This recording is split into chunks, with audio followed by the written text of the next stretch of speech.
years ago. And as stated, once you give someone something, once I give you something, it is impossible to take it away. Well, that includes tax cuts.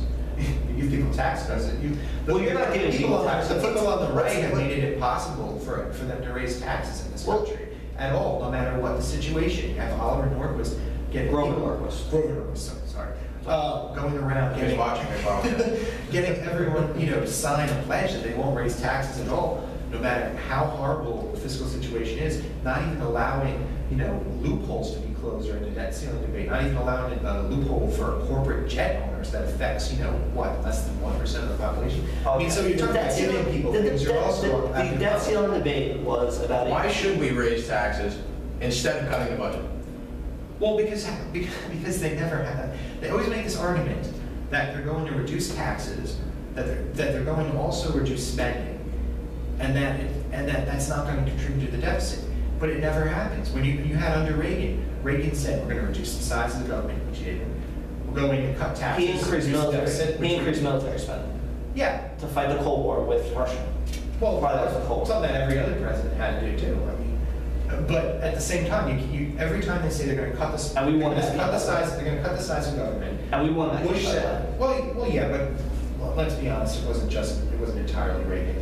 It was mostly due to glasnost because you had an openness of dialogue. We actually talked to our enemies, which we actually talked to our enemies, which some people and Osama bin Laden interfering. We're fighting a totally different war right now. The Cold War was us fighting a government policy. It was a war of ideas. Well, this is not a war of ideas. We're under attack from an ideology. We're under attack from not a country. There's not a nation against us. There's not a group of people against us. You can't say it's this one color of people, this one race of people. Oh, I agree with you. We are under attack from an ideology that does not want us as a nation to live. Not that they want to take over our country, not that they want to come in and they want to take over the world. They do not want us as people to live. Well, I'm not talking. When I say I'm not talking about terrorists. I'm talking about how. But that's what we're at war with right now. We are at war with terrorists. We're not at war with an army. We are not at war with a navy. I'm not talking about terrorists. I'm talking about actual nation states that people, like for example, I saw a thing recently how people were insulted that Obama was talking to Hugo Chavez. Okay, we don't agree with Hugo Chavez, but should we really not talk with world leaders that we disagree with? Like, should we not talk? I don't think everybody was insulted as much as the nice little gift that Hugo Chavez gave to him within 3 years in office. And listen, when one of your surrogates, John Sununu, gets out of line sometimes, he speaks from the diarrhea of the mouth, but when one of your surrogates is Hugo Chavez, enough said. It's not a surrogate. He's not a surrogate. When Hugo Chavez is saying 4 more years, you know what? Enough said. Well, when you had people in the Middle East who want Republicans because they want war there. I mean, you can make that argument on both sides. You were saying something about George W. Bush and spending, and I promise you. Well, I mean, he said that he was going to cut the size of the government. He didn't. He said that he was going to reduce the deficit. He didn't. Every time they make this there was no deficit when George W. Bush took office. I know I'm putting my own foot in there, but George W. Bush never said he would reduce the deficit because there was a $15 billion surplus. Which he then spent in tax cuts. He didn't spend it in tax cuts. A surplus is not a government right. When states have a surplus, it's not always that it's not like you had a surplus at the end of your week, you work, you get your paycheck, you have your expenses. You're talking about people's money. That $15 billion wasn't government's money. That's the money of people. Well, but you could. I sound really simple. You could also take that money and invest it in things that benefit people. For example, you could be investing that money in education. You could be investing that money in the infrastructure that we're talking about, which is falling apart. I mean, you go on, and it's amazing how much the sheer amount of money that it will cost to actually get our infrastructure up to par. You could have used it. I believe in long-term incentives for construction companies and LIPA and energy companies, long-term incentives to do that, maybe government-insured loans at low 2%. The left likes to argue crumbling infrastructure. I go outside, I don't see roads that are falling apart. Well, we also live in a very wealthy city. I mean, I do a lot of traveling. The interstate system is beautiful. There's nothing wrong with the interstate system. Well, look at the Tappan Zee Bridge. Go over the Tappan Zee Bridge. That is rated one of the worst bridges in the country. It's now being repaired. It's being replaced. It's being replaced. But you had little mites in the water. It was built basically on wood, and it was just being completely eaten alive, completely destroyed. You could actually go to places on the bridge span and look down and see a hole into the river, right down the river. But we're not a third world country. The roads aren't crumbling everywhere we go. Yeah, there are some instances of things that need to be replaced that should have been replaced 30 years ago. But for the most part, the highway system is intact.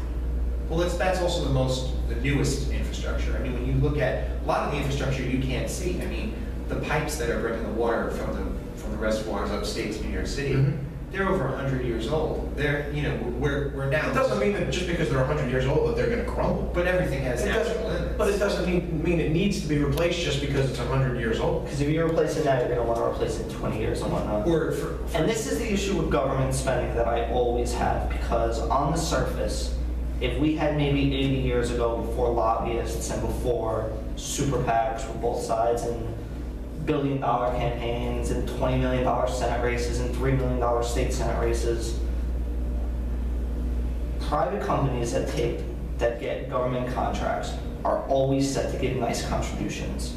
There's to the victor goes the spoils in any election.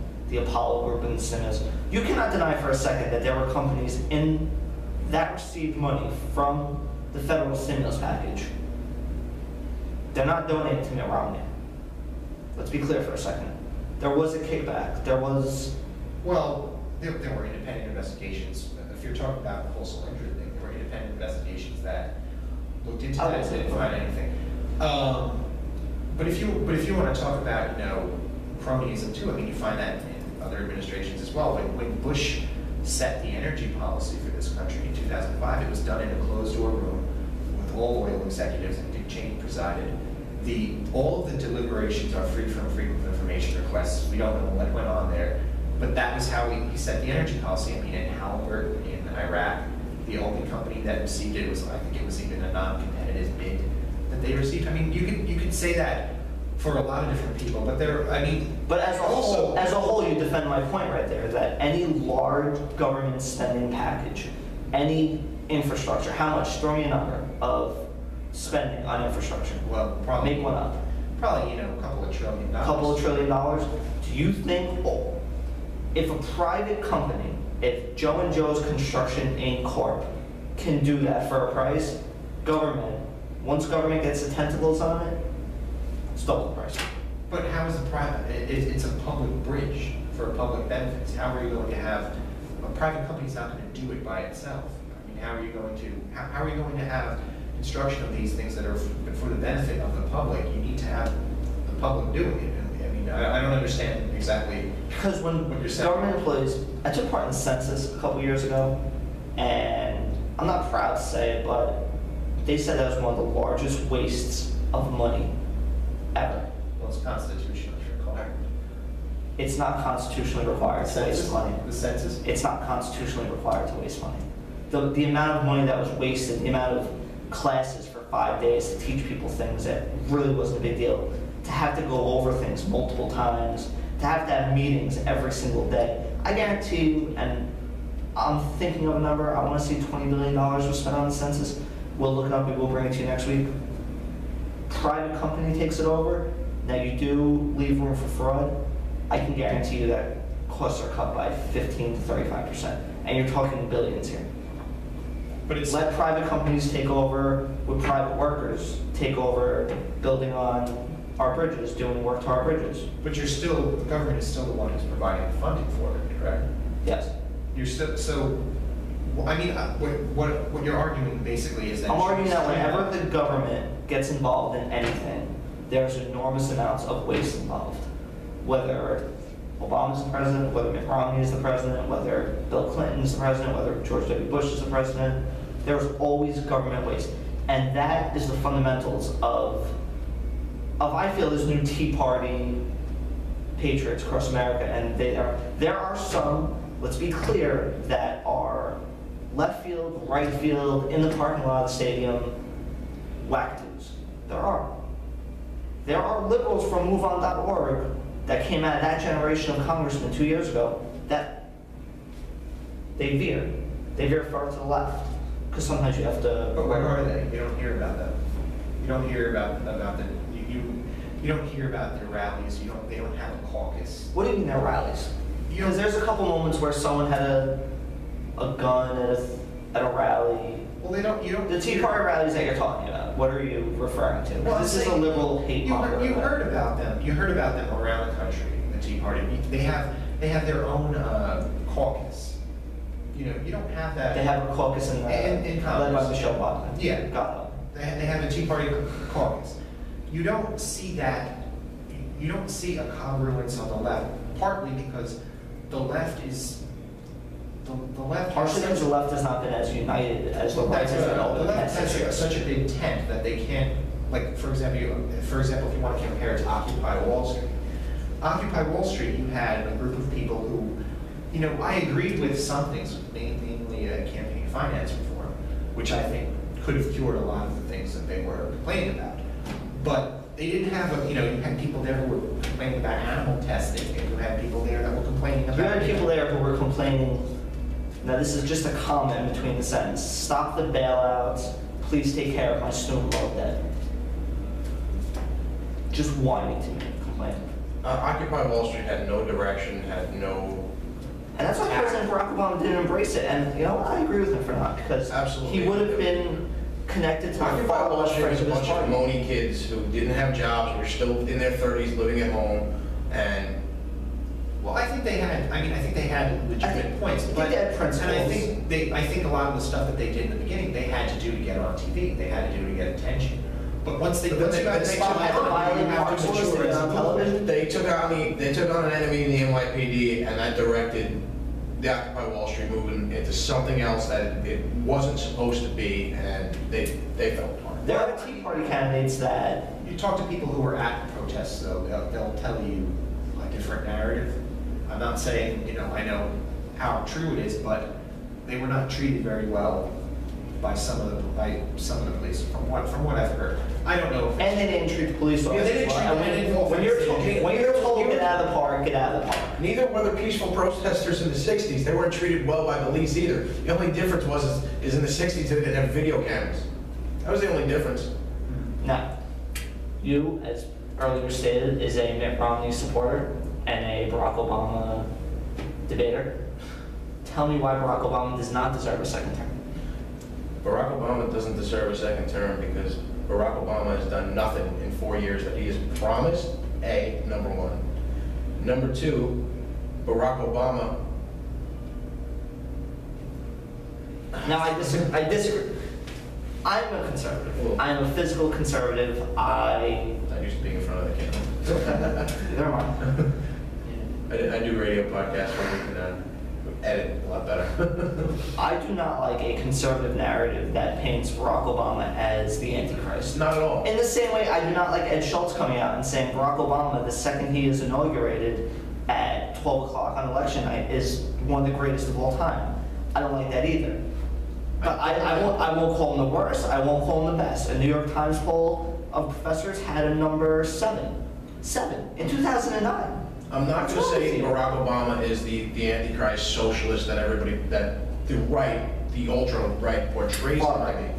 But he is taking the country into that direction of government control, birth to death, reliance on government, big spending. And I do not agree with those policies. Well, I'm guessing you're talking mainly about healthcare. Healthcare, yes. I do understand the need for there to be a fallback plan for people that cannot afford healthcare and cannot afford primary care. But I do not believe that there is a need for complete birth to death coverage for everyone. But the problem is I think most of us at this table would agree when we go to a hospital, anybody who goes to a hospital should be treated. Absolutely. So then you believe that healthcare is a human right, pretty Absolutely. much. The only issue then becomes is health insurance. But the problem is, when you don't cover everybody, it drives the costs up for everybody else. Because for example, if we had